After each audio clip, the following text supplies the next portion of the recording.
High court ಅಸಿಂಧುಗೊಳಿಸಿದ ಕಾರಣ ಶಾಸಕ ಸ್ಥಾನ ಇಲ್ಲದೆ ಬಾಗೇಪಲ್ಲಿಯಿಂದ ದೂರ ಇದ್ದ ಶಾಸಕ ಸುಬ್ಬಾರೆಡ್ಡಿ ಸುಪ್ರೀಂ ಕೋರ್ಟ್ನಲ್ಲಿ ಹೈಕೋರ್ಟ್ ಆದೇಶಕ್ಕೆ ತಡೆ ನೀಡಿದ ಕಾರಣ ಇಂದು ಸ್ವಕ್ಷೇತ್ರಕ್ಕೆ ಬಾಗೇಪಲ್ಲಿಗೆ ಆಗಮಿಸಿದರು. ಈ ವೇಳೆ ಕ್ಷೇತ್ರದ ಜನರು ಅದ್ಧೂರಿಯಾಗಿ ಬರಮಾಡಿಕೊಂಡರು. ಕೆಬಿ ಕ್ರಾಸ್ನಿಂದ ಬಾಗೇಪಲ್ಲಿ ಮುಖ್ಯ ರಸ್ತೆಯಲ್ಲಿ ಮೆರವಣಿಗೆ ಮಾಡುವ ಮೂಲಕ ಸುಬ್ಬಾರೆಡ್ಡಿ ಅವರಿಗೆ ಸ್ವಾಗತಿಸಲಾಯಿತು. ಈ ವೇಳೆ ಮಾತನಾಡಿದ ಶಾಸಕ ಸುಬ್ಬಾರೆಡ್ಡಿ, ನನ್ನ ಕ್ಷೇತ್ರದ ಜನರ ಪ್ರೀತಿಯೇ ನನಗೆ ಸುಪ್ರೀಂ ಕೋರ್ಟ್ನಲ್ಲಿ ಜಯ ಸಿಗಲು ಕಾರಣವಾಗಿದೆ ಎಂದು ಹೇಳಿದರು.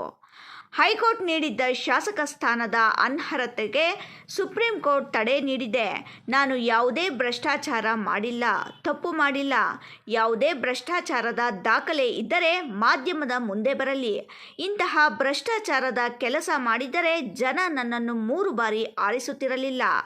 ದೂರುದಾರರಿಗೆ ಒಂದು ಮಾತು ಹೇಳಲು ಬಯಸುತ್ತೇನೆ, ಸ್ವಲ್ಪವಾದರೂ ಸತ್ಯ ಮಾತನಾಡಲಿ. ಕೇವಲ ಸುಳ್ಳಿನಿಂದಲೇ ಜನರ ಮನಸ್ಸು ಗೆಲ್ಲಲು ಸಾಧ್ಯವಿಲ್ಲ ಎಂದರು.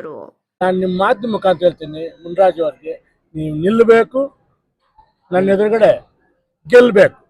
ನೀವು ಗೆದ್ದರೆ ಅದು ನಾನು ನೋಡ್ಬೇಕು.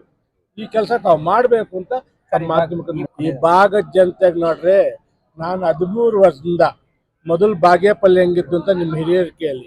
ಯಾವಾಗಲೂ ಗಲಾಟೆಗಳು, ಪೊಲೀಸ್ ಸ್ಟೇಷನು, ವೆಜ್ಗಳಿರ್ತಾ ಇತ್ತು. ನಾನು ಬಂದ ಮೇಲೆ ಒಂದು ಗಲಾಟೆ ಮಾಡಕ್ಕೆ ಬಿಟ್ಟಿಲ್ಲ. ಶಾಂತಿಯುತ ಕ್ಷೇತ್ರ ಇದೆ.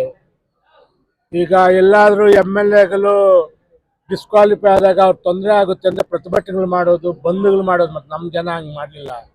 ನಾನು ಹೆಂಗೆ ಬೆಳೆಸಿದ್ದೀನಂದರೆ ಎಲ್ಲ ದೇವಸ್ಥಾನದಲ್ಲಿ ಪೂಜೆ ಪುರಸ್ಕಾರ ಮಾಡಿ ಭಗವಂತನಿಗೆ ಮೊರೆ ಹೋದ್ರೆ ವಿನಃ ಅದು ಶಾಂತಿ ಮಾರ್ಗ, ಭಕ್ತಿ ಮಾರ್ಗದಲ್ಲಿ, ಒಳ್ಳೆ ಮಾರ್ಗದಲ್ಲಿ ಮತ್ತೆ ನಮ್ಮ ಶಾಸನ ಆಗಬೇಕು ಅಂದರೆ ವಿನಃ ದುಂಡಾವರ್ತನೆ, ಗೂಂಡಾಗಿರಿ ಮಾಡಲಿಲ್ಲ. ಜನರನ್ನು ಕೇಳಿ ಸುಬ್ಬಾರೆಡ್ಡಿ ವ್ಯಕ್ತಿತ್ವ ಏನು ಅಂತ ಅವರೇ ಹೇಳುತ್ತಾರೆ.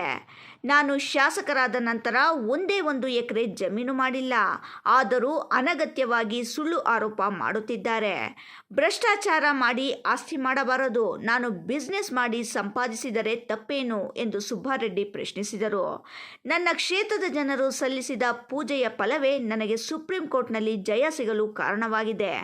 ಜನರ ಪ್ರೀತಿ ಎಷ್ಟಿದೆ ಎಂಬುದು ನನಗೆ ಅರಿವಾಗಿದೆ. ಜನರಿಗಾಗಿ ಮತ್ತಷ್ಟು ಸೇವೆ ಮಾಡಲು ಉತ್ತೇಜನ ಸಿಕ್ಕಿದೆ.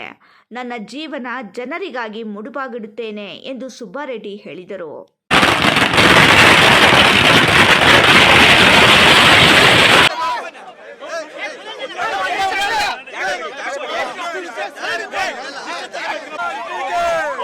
ಸರ್